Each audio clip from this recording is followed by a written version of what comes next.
Hello, and welcome to the podcast that discusses all things gaming.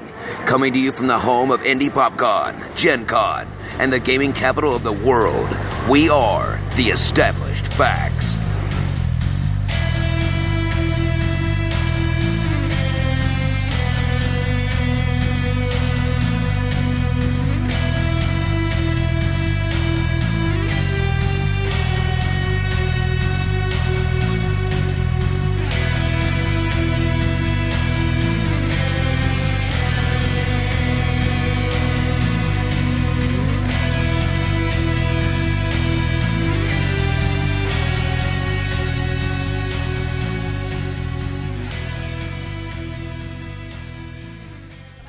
Hi, this is Josh Dimmer with the Established Facts. I'm standing here at the Wraith Games table at Indie PopCon 2017, and it looks like you guys are here showing off your game Collapsus. Why don't you tell us, for one, your name and what you're here promoting? Well, I'm Jay Kidd. I'm the lead designer here at Wraith Games. We've been around since like 2005 or so. We're a team out of Cincinnati. There are about 12 of us, and what we do is we make all sorts of games. Collapsus here is actually sort of the third game we're hoping to release, but with the way production schedules have been, it may end up being more like fifth. We're Nintendo licensed developers, but we also do like other like multi-platform things. And so with Collapsus, what we wanted to do is make a puzzle game that challenged conventions. Instead of like a Candy Crush style game where it's all about block swapping and things like that, instead we have a unique risk-reward resource management system. So what you do is you sort of break blocks, and when you break a block, you just click on it, and it's gone forever. Now, when that happens, you have a meter that starts to go down. But by creating combos, the more you do, you actually get some of those breaks back. And so the bigger the combo, which is the riskier combo, you get more of them back. On top of that, in addition to the 3 standard modes, there are 2 unlockable harder modes, 25 challenge modes, 25 plus modes, an online puzzle creation and sharing tool, so you can just sort of make single-screen puzzles and share them with your friends. We actually have an online versus mode in the works as well, with up to 8 players, so the better you do, the more it goes to them. And 200 single-screen puzzles within a challenge or within a puzzle mode, so you can just sort of pull it up and do like your daily Sudoku almost. Now, one of the biggest things about it is you can rotate your device, and when you do, the little gyroscope in it actually changes the orientation from which things spawn on the screen, meaning you're not just having to worry about your resource management, you're also having to worry about all this cool spatial reasoning. It actually ended up winning a few awards recently. SlideDB named it their Player's Choice for 2016, and on top of that, we were also named the best game at the Ohio Game Development Expo by the tech blog CLE Tech. So that's sort of what we have going on. So, when you mentioned the resource management, what exactly are the resources? The breaks themselves, or what are they? That is a break meter right there.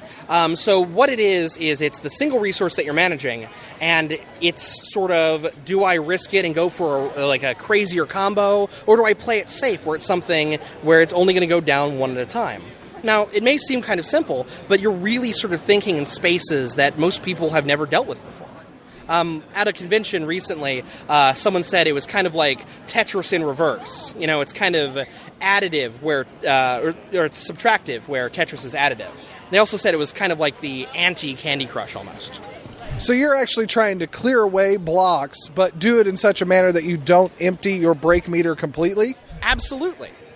Well, I haven't even seen the game yet. It sounds very interesting. Where exactly can our listeners or anyone else that happens to get a hold of this get the game?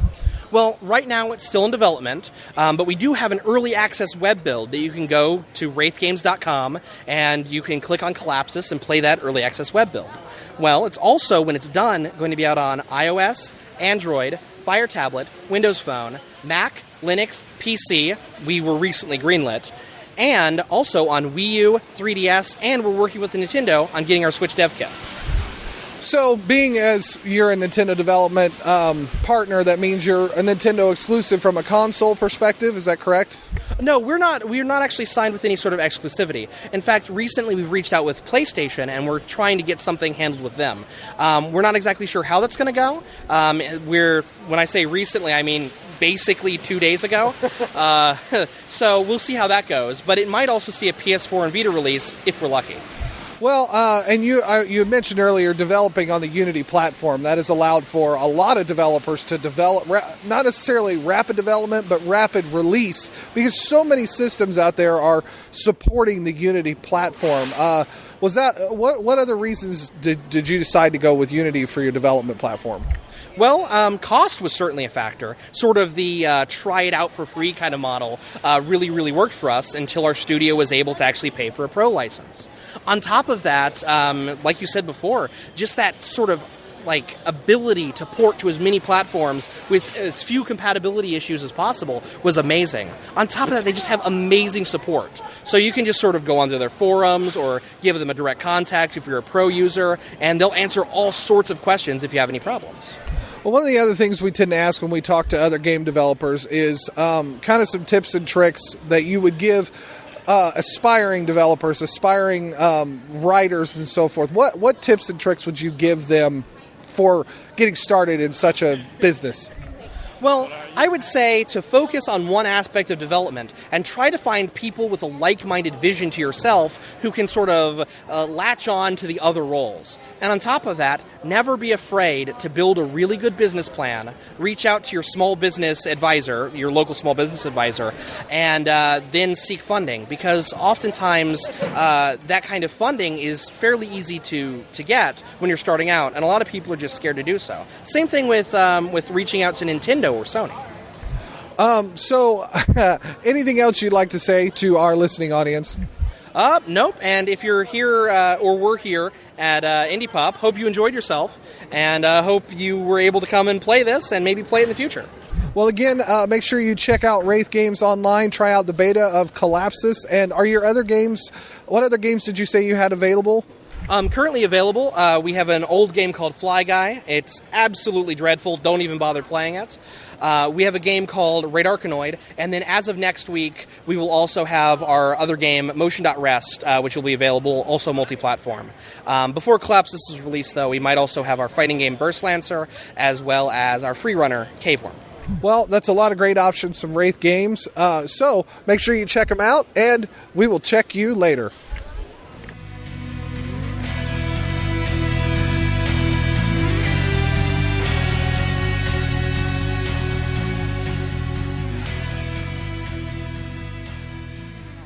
Time for it. You can go ahead and do the intro. I get to do the intro this time. Well, hello everybody. This is Josh and Big Don from the Established Facts. We are here with Greg Grunberg. Did I say that right? You did. Grunberg. All right. Oh man, you get a trading card for that. I get a trading card for saying it correctly. There you go.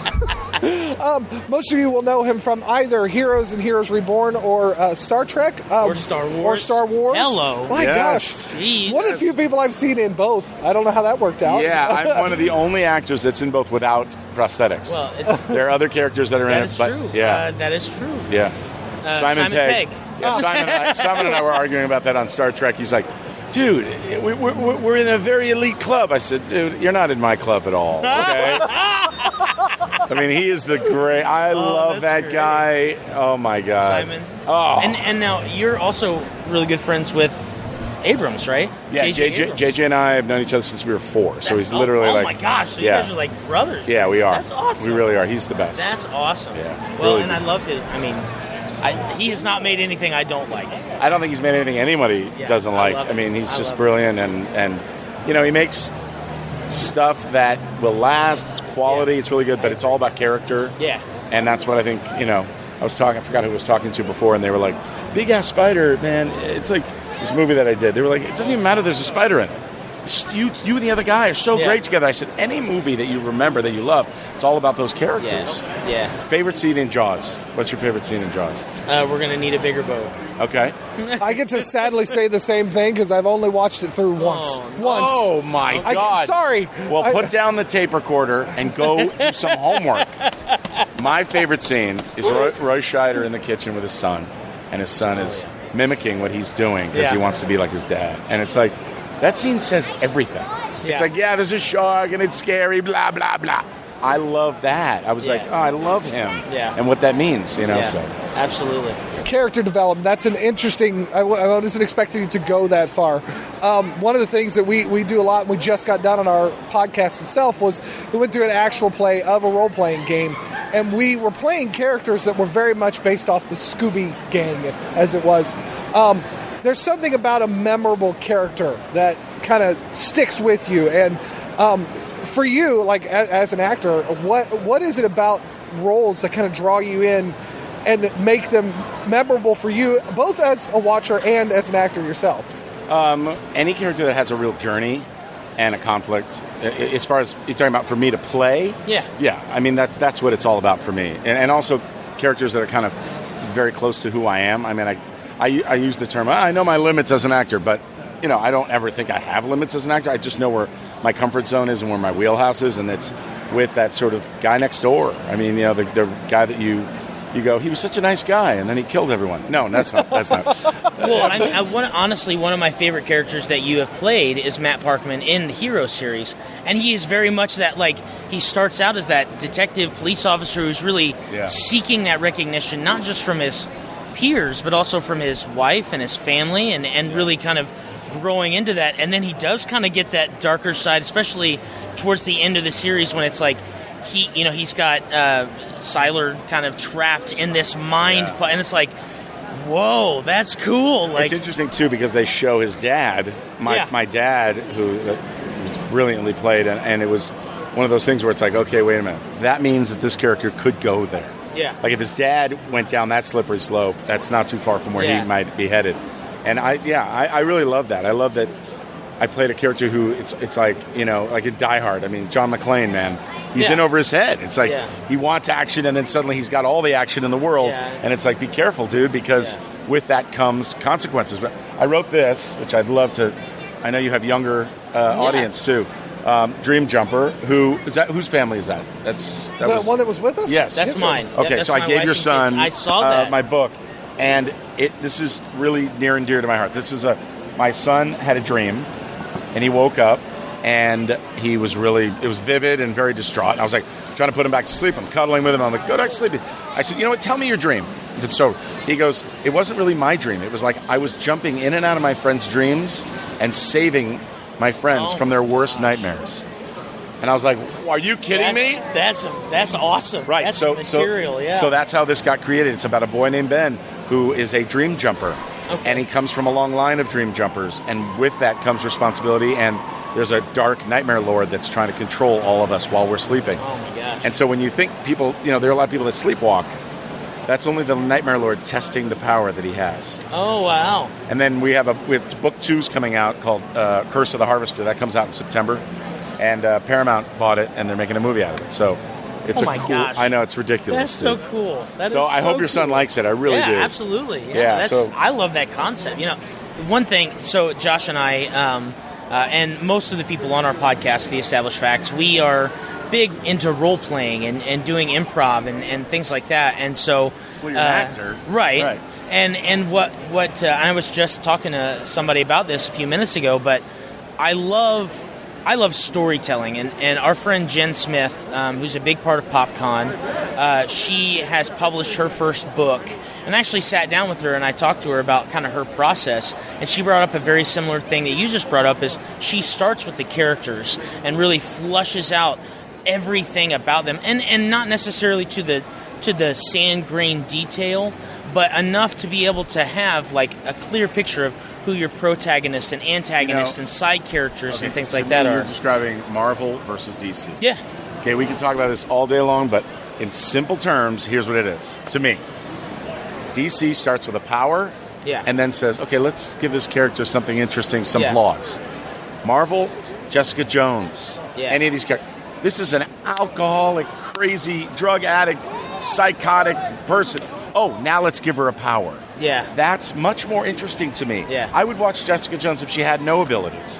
Because it's an interesting character. It's a character. But it's interesting that you say that because it's all about the characters. Dude, you can take a 18-hour train ride in India, and if you're sitting next to somebody that's interesting, you don't even think about it. Yeah. But you can take an hour plane ride, and the person's the most boring. You're like, get me out of here. Yeah. Or movies. I mean, movies. Yeah. Oh, my God, give me the 2 hours back. Yeah. If there's not some redeeming or at least identifiable character flaw or character identity, you know? I would have to say for that specific subject matter, one of my, and this is a question that I forwarded to both of you. One of my favorite movies for that purpose is the first Lord of the Rings movies, because it is. I mean, I got done watching that movie after 3.5 hours, and I went, "Well, wait, no. Well, what's next?" Yeah. Like, no, I'm not okay with credits rolling for 45 minutes. I want to see what's next, because you have that really great, passionate, in-depth character development. And you're invested. Yeah. You're invested. I mean, for me, the first movie, I talked to Kevin Smith about this. We have a talk show. Sure. And we talk about how Star Wars was the first for me. Okay. I was 12. Came out of the movie. JJ and I both saw it. And he saw it before me, and then I saw it with him. And I remember coming out of there, either the first or second or third or seventh time I saw it, going, oh, what about Darth Vader? That means that, what? I mean, anything that gets you hooked, where, like you're saying, where you're thinking about it beyond what you just saw, that's it, man. Yeah. That's all. That's what it's about. It's immersive. That's cool. Yeah. Part of the reason I tend to get into it, we've mentioned this in our conversations about PlayStation 4 versus Xbox One, the Uncharted series that I've mentioned. We just switched, by the way. To what? We have both. Okay. We have both, but we just bought PS4. Okay. And we bought it because my kids are really into sports games. Okay. Huge into sports games. And there's a game called The Show, baseball game called The Show. Yeah. Dude, you cannot beat that game. You can't beat the game. I mean, I'm sorry. Yeah. You cannot beat so many different ways you can play it. You make your own team. You make your own play. I mean, like, beyond anything that we, MLB, all that stuff. It's great, but The Show is just awesome. But I love, Xbox. We play a bunch of games as well, so unfortunately today you have to have both consoles if you can do it. Well, and part of the reason I've mentioned, though I have them both as well, I do prefer my PlayStation 4 and will often buy cross-platform games on that because of some of the Sony exclusives. The Uncharted series is the one I stand on the most because those characters, through all 4 games now, I don't want to put the game down. It's one of those things like, I know I have to work, but I don't want to put it down. Have you guys played my games? Have you played Condemned? Check out Condemned. I don't know if I have. You can buy it for about $3 now. Okay. And L.A. Noire. Did you play L.A. Noire? I played part of L.A. Noire. Dude, I fool you. You think when you interview me, and it looks like me, L.A. Noire was a really cool game. That was one of those released during, like, Heavy Rain was put out during that same time frame. It was very much a kind of the one. Very noir type. Yeah. That's called L.A. Noire, but it's a noir type styling. It's that pulpy detective. And very realistic. They Gritty, had 38 cameras. Oh my gosh! Yeah, it was so interesting. Like the camera that you talked to, there was a Mona Lisa, and the camera was in her face, and you're sitting there talking to her and acting out all the different scenarios, and then you as a detective are interviewing me, and I try to fool you as to thinking, no, I killed my wife. No, I didn't kill my wife. The blood you saw in my trunk, it wasn't my blood. Like all this stuff, and it was really interesting. It was me, a bunch of Mad Men cast because they have that classic 30s face. But that was one of the coolest jobs I've ever had. Cool. Then I've done voice in a bunch of things, Halo, a bunch of things. See, that's Halo and Assassin's Creed are my series, and I think, coming off of your Uncharted, which I've watched you play Uncharted. I think Uncharted is a really cool storyline and everything, but for me, that's Assassin's Creed. Like seeing, just Ezio Auditore having 3.5 games or what have you in that series, just really getting invested in his character, and then finding out that he has all these other relatives, and just that idea. I know. There you go again, by the way. Idea. Getting invested in a game. Yep. I had somebody come up to me and they said, hey, I love what you did in L.A. Noire. You made me cry. Oh, I was like, I made somebody cry in a video game? Oh, yeah. It's awesome. Really, really cool.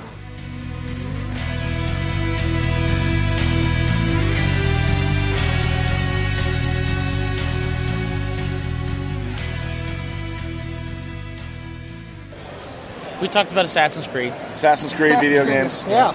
We were still on the character development side of things, getting invested as character, right? Yep. We're going. Okay. Yeah. Okay. I didn't realize you did the button. No, of course I did. Cool. All right. No, I won't You're edit great. that. Go You ahead. won't. No, it's okay. Well, I have a question. Okay, so you mentioned Star Wars, and honestly, of any series that I can think of, Star Wars is probably what I fangirl about more than any other series. Yeah. And you have a part in the current Star Wars series. Yeah. And I kind of want to know, and there's probably a lot of things that I can't know, but I would like to know, like, as far as your character, Wexley, right? Snap Wexley. Yeah. Where do you see that character kind of going in the series? You know what? I wish I could say that I mean, if you read, they've made books about him now. Oh, really? Oh my God, that's it's awesome. Crazy. That's all awesome. the Poe Dameron series. Oh my gosh. I'm throughout the whole thing. They gave me a girlfriend. They gave me my mom. They talk about my mom. Like, I come from a line of X-wing fighters, and that's cool. It's pretty cool. So, you know, it started off as I went to London. JJ's doing this. We're best friends. He's like, I want you to be in the movie. I think I got something for you. I arrive in London, and they're like, hey, there's Snap Wexley. I'm like, what are you talking about? Like, I don't even know what that means, but I love the sound of it. Yeah. And then I try on this suit, and I'm like, this is a dream come true. Yeah. And so wherever they take it, as long as they take it somewhere, I'm happy. Right. Yeah. I can imagine, I can only really imagine, but I can imagine how crazy it seems to be somebody who saw the original movie on release and now are a part of that. I mean, you are a part of that family crazy. Of people, you know, that's been know. going for I know, it's nuts. 30 plus years. It's crazy. Like, this guy just came up, he wants something from The Flash. I'm on The Flash, and I don't have a picture from The Flash. That's right. I have 17,000 pictures here, and the What's the one you don't have? I can't believe everything. Well, Greg, I want to thank you so much Thank for you, man. hanging out and talking to us. Thank Yeah, you so of much for course. coming to PopCon and coming to Indy. My pleasure. I hope your son enjoys the book. Yes, and I think I might, when he goes to bed, I'll probably sit down and read it Yeah, myself. please. I just love that idea. That sounds Please, and awesome. encourage people. Please, out there, get Dream Jumper. You won't be disappointed. And then also check out the second book coming out in September. Yeah, absolutely. September. Yeah, September. And what's it called again? It's called Dream Jumper Book 2. Okay. It's Curse of the Harvester. Okay. And Kevin Smith does the prologue. You know, Oh, that's awesome. JJ did it in this one, and Kevin does the second That's one. awesome. Yeah. Okay. So it's cool. Thank you so much, Greg. Of course, man. Thank you, this is guys. Awesome. Yes. Yeah. And come back to PopCon. I would love to. Awesome. I would Awesome. love Cool, to, dude. guys.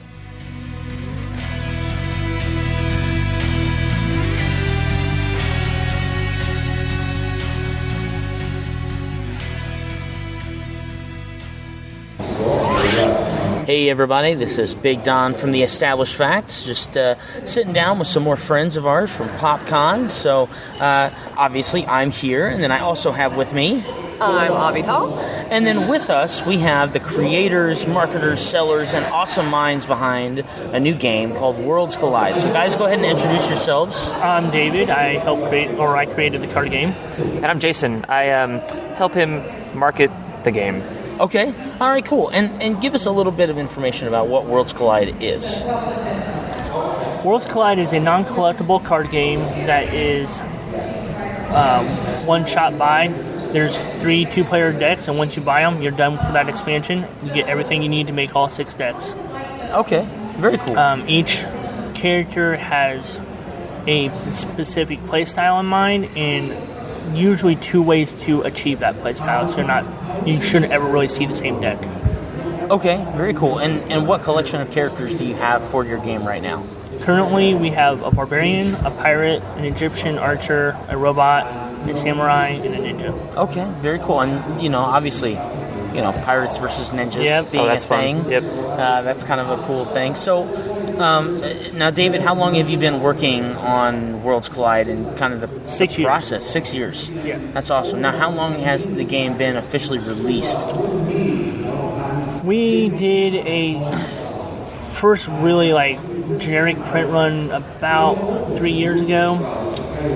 Wasn't really happy with it, and so we did one after that, and then we just did another one that is 1,000 copies. I still want to change a couple things, but everything's playable, everything's good. I'm really excited about it because it's something I feel more comfortable selling. Okay, very cool. And Jason, how long have you been working with this project? Oh, like 4 years almost at this point. Yeah. So we were here at the very first PopCon. Okay. And Funny because so were we. Yeah, that's true. Absolutely. It's kind of grown and expanded since. Someone looked like a lobster that day. Yes, so. I may have been working in the yard without a shirt on and was very red. Oh. Yeah, that sounds like a very bad life choice. It was, yeah. And Jason, you're a gamer. I mean, you're into gamers, and David, you are as well. I would assume. Yep. So, what were the kind of things that you guys have used to influence not just the design of the game, but also like the marketing and the strategy and how you're going to sell this game to different people?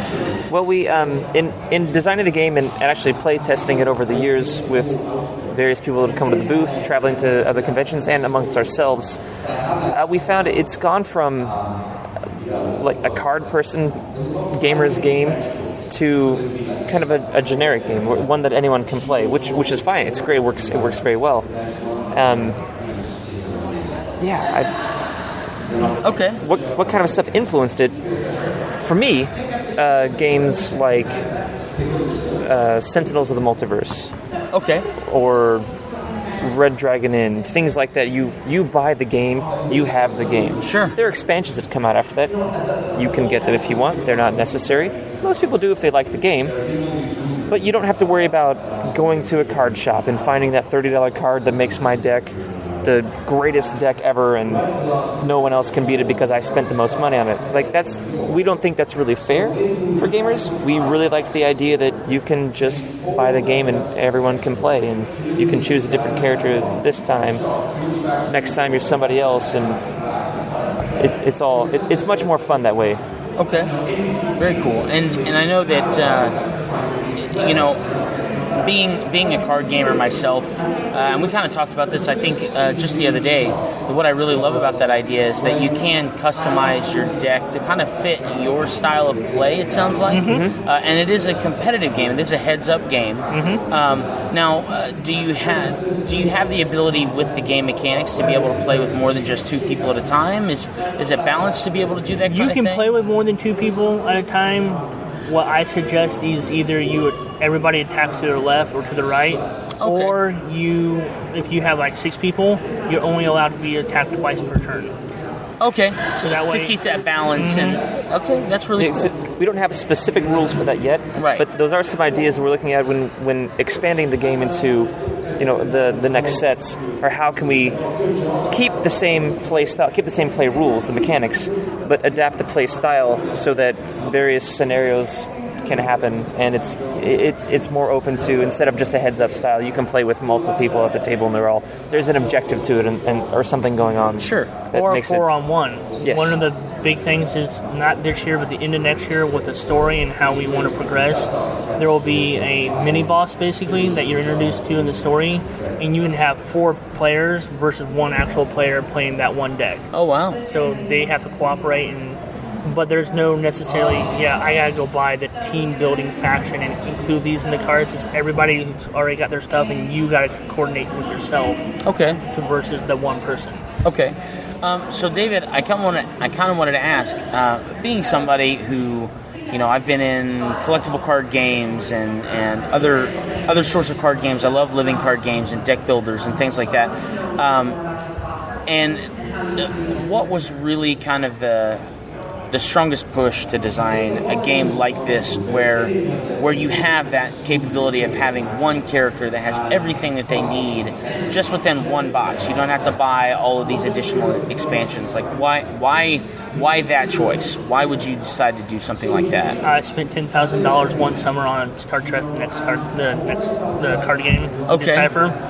And at a certain point, I'm big. I was always been a card player. Yes, I know. We've spent a lot of money on card games in our days. Like, this just doesn't seem right. like a good idea. Now I say I spent $10,000, but everything extra, I made that $10,000 back. So I always sold, which has been fine for me.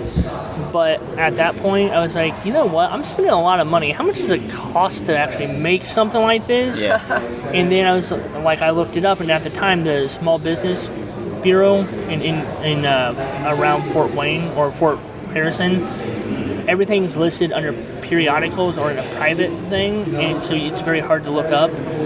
But in the process of doing things, I'm like, wait a minute. So they're literally making a pack of cards for, I think, like 10 cents, and they're selling it for $4, that seems kind of like a ripoff. Yeah. And then if you don't get what you want, you got to go spend another $30 on just one card. Yeah, absolutely. So the other idea was I used to play Star Wars, Star Trek, Magic, everything like that, and when I'm at a card tournament, I want to play cards, but most of my play style is quick, and you either win in the first 3 turns or you're going to lose. Sure. And so at that point, what do? You got a 45-minute round, you're done in 20 minutes, you're just sitting around doing nothing. Sure. And I'm like, why couldn't someone buy a 2-player deck and you play with a friend? Yeah, absolutely. Now, you said there's six characters in the game so far? Yes. Okay. And so, do you have characters that are balanced stronger against other ones, or are they all real? Okay. You're always, in my card playing experience, you're always going to have bad matchups. Sure. Now, with that though, there usually is no one person who's just going to win everything all the time. Okay. So it is very balanced. But if you let the Worseret go, her natural ability is to cycle 2 cards per turn. So every time you're taking damage, you're cycling back. And if you buy all 6, you can interchange the weapons to customize your character more. Well, there's an energy pistol, which also gives you 4 defense. So she can negate 6 damage and shuffle 2 cards back at the very onset of the turn of the game. Not to mention there are other cards like the Hourglass that lets you shuffle back 3 cards. Wow. Well, now she's taking away 6 points of damage that you can do to her and shuffling back 5 cards. That's crazy. So, yeah. But it's fun. It's meant to be quick, and everything is pretty well balanced. So yeah, the idea of the game is you're playing against your friend, and the way to win is you deck them out.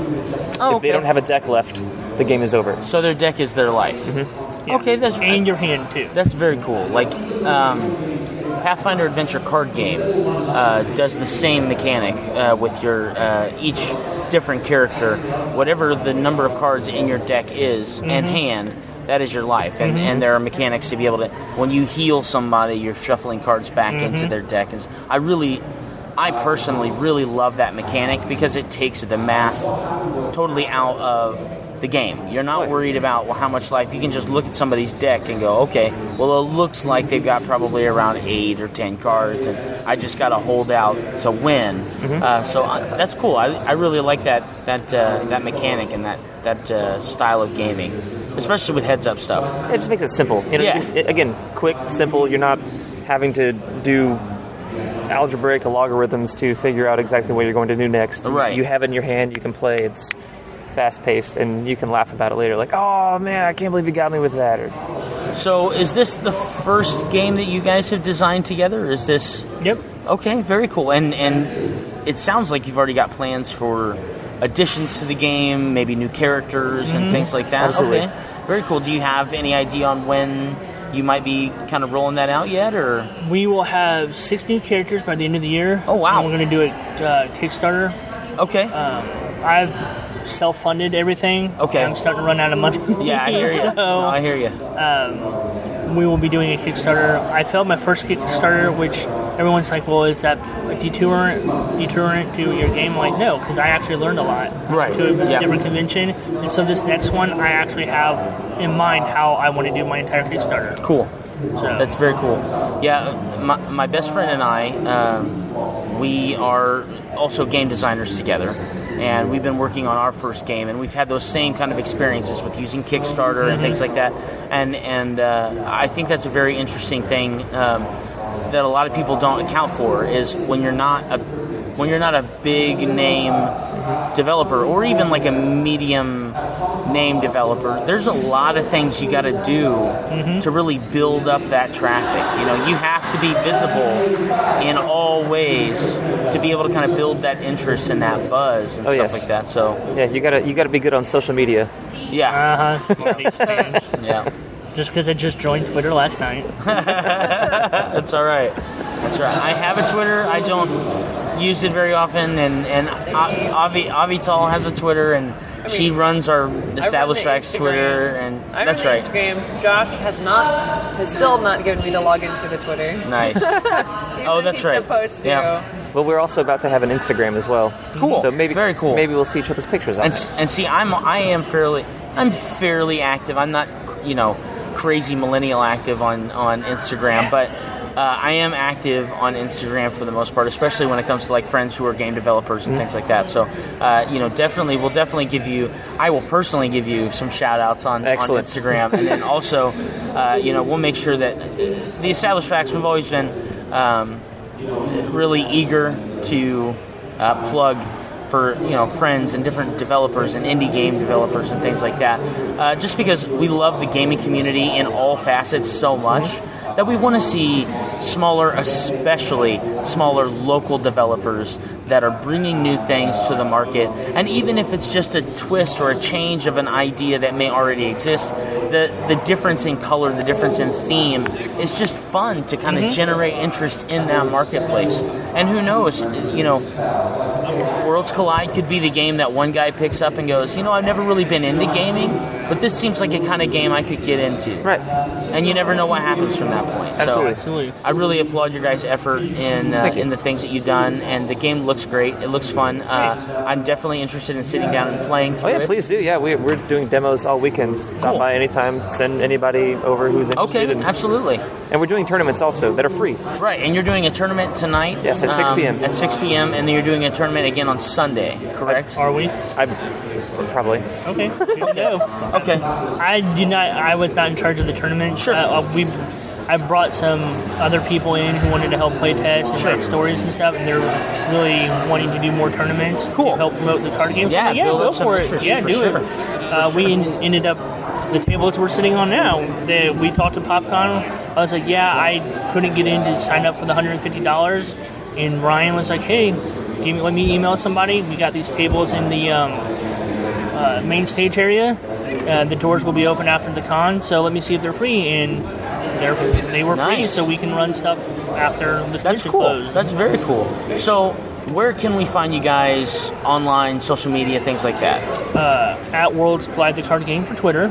We have a Worlds Collide Facebook page. Okay. And then that's what we got right now. I'm setting up Instagram, so whatever that will be, it'll probably be a variation of Worlds Collide. Okay. And we have a website that is in the design phase currently. Okay, cool. We had an initial design for it. I'm not pleased with it, but it will be up soon. You guys will have updates and stuff like that on Facebook and everything. Awesome. Okay, so basically what you're saying is check out our Twitter, check out our Facebook. We'll have tons of updates for you guys. Yep. That's awesome. And what are your guys? Are you guys going to be at Gen Con? What are your guys' next projects / conventions or anything like that? I'll be at Gen Con, but my next convention for the game will be at Metatopia, New Jersey. Okay. So when is that? The first weekend in November, like November 2nd through the 4th, I think. Okay, 5th. So a few months out. Mm-hmm. So plenty of time for people to check you out online and get absolutely. there. In our area, we will also be doing demos for in the Indiana area. Okay. And some in Illinois and Ohio. Okay, very cool. And what booth are you guys at here at PopCon this year? 518. 518. All right. So we should be dropping this episode tonight in collaboration with a couple other things that we've done tonight. So definitely when you come in on Sunday, 518, go by, check out Worlds Collide. So much fun. And thank you guys again so much, David and Jason, for hanging out with us and having a good time and chat. Thanks for having us. Awesome. Appreciate it. You. No problem. Appreciate it. All right. Well, we will check you later. Please visit us at www.theestablishedfacts.com and our Facebook page, facebook.com/theestablishedfacts. If you would like to support us by buying some merchandise, visit cafepress.com/castingrobot. Bonus.